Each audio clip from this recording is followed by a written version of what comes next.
오펀스라는 연극으로 돌아오셨는데 어떤 작품인가요? 오펀스라는 작품은 1980년대 작품이고요. 미국 브로드웨이 작품이고 라일 캐슬러라는 이제 원작자가 쓴 작품인데요.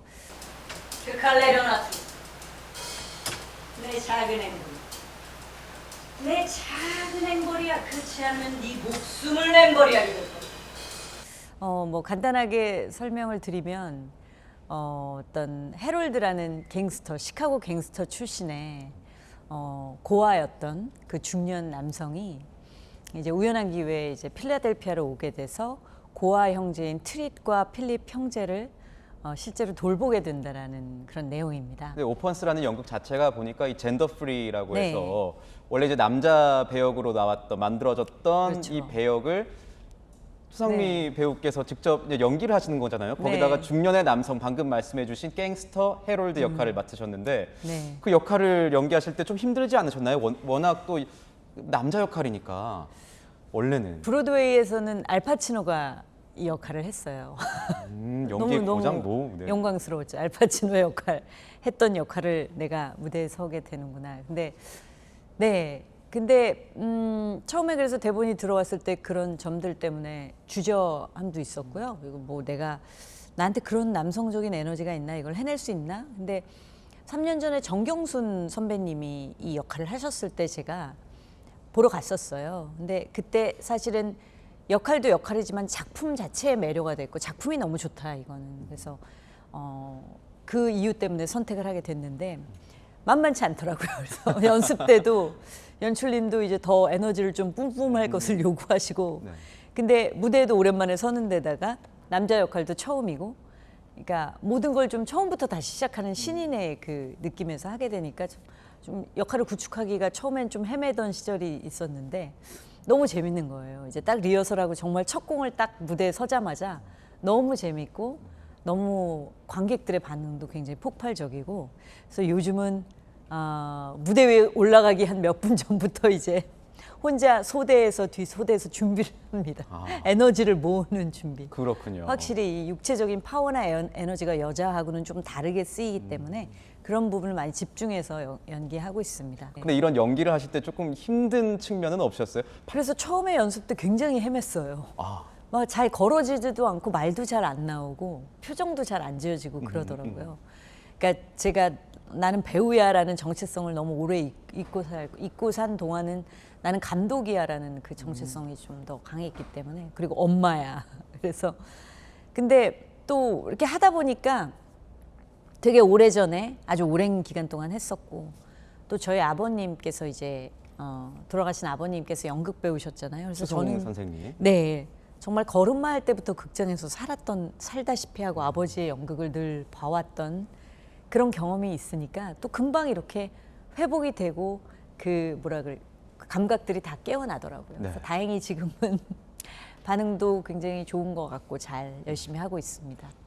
지금 8년 만에 다시 연극 무대로 섰을 때 네. 이 연극 무대를 바라보는 이 관객들의 시선도 좀 달라졌을 것 같은데 현장에서 느끼시기에는 좀 어떠셨어요? 그래서 사실 지금 연극계는 예전보다 관객층이 연령이나 어떤 직업이나 막 다양한 관객층이 오고 있진 않아요. 네. 지금 연극계는 팬덤 문화가 딱 자리를 잡고 있는데 팬덤 문화.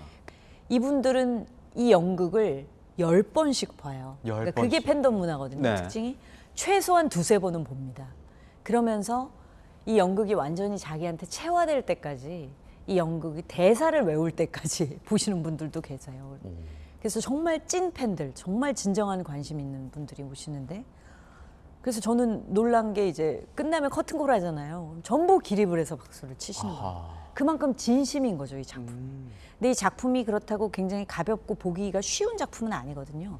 어떻게 보면 굉장히 딥하고 굉장히 감동이 있고 웃다가 울다가 마지막엔 펑펑 울면서 끝나는 게 오펀스인데 이 오펀스를 보시면서 관객분들이 몇 번씩을 보실 수 있다라는 건 그분들의 마음 안에 어떤 있는 갈증이나 결핍들을 채워줄 수 있는 그러니까 이 가벼운 컨텐츠들이 보여주지 않는 어떤 정말 인간의 삶의 문제라든가 본질적인 문제라든가 정말 중요한 어떤 치유, 회복 이런 메시지가 담겨 있기 때문에 자꾸 찾아오시는 거거든요. 네. 그래서 저는 물론 이 가벼운 컨텐츠들 뭐 저희가 유튜브도 많이 보고 뭐 많지만 필요하지만 연극이라는 기본적인 그 오랜 전통의 어떤 그야말로 찐 예술을 좀 여러분들이 많이 접하시면서 좀 이게 밸런스가 맞는 어떤 소비를 하셨으면 좋겠다는 생각이 들어요.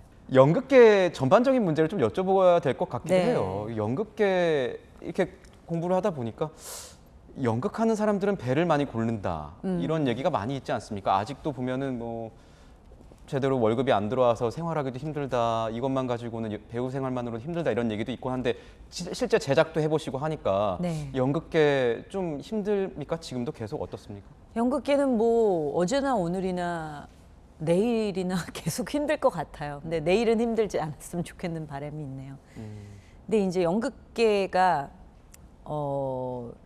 많이 어렵죠. 어려운데 저는 좀 다양한 팬층이 많이 형성이 되고 좀 출구가 마련돼야 하는 거. 물론 제도적으로 정책적으로 뭔가를 뒷받침해주고 사실 이 기초예술의 중요성은 뭐 아무리 강조해도 지나침이 없거든요. 네.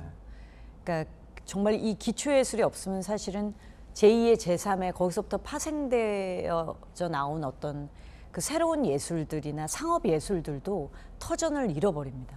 사실은 헐리우드를 예로 들게요. 그러면 헐리우드에 뭐 액션 영화나 블록버스터 영화나 히어로물만 있다고 생각해 보세요. 근데 그 히어로물조차도 어떤 주제의 깊이라든가 어떤 세계관을 담고 있지 않으면 그건 너무나 정말 킬링타임용 영화가 되거든요. 사실 헐리우드의 히어로나 블록버스터물도 굉장히 이제는 더 이상 생존할 수 없다라는 위기가 한번 찾아왔었습니다. 네. 그때 미국 영화계에서 그야말로 B급 영화, 그러니까 연극을 만들던 연극 대본가들이 유입이 되면서 굉장히 뭐랄까 진지하고 깊이 있는 작품들을 또 이런 블록버스터 영화에 녹여내기도 하고 그런 일들이 이루어져 있거든요. 그래서 사실 연극계와 영화계나 상업이나 이렇게 교류가 굉장히 활발해져야 된다라는 생각이 먼저 저는 듭니다. 네.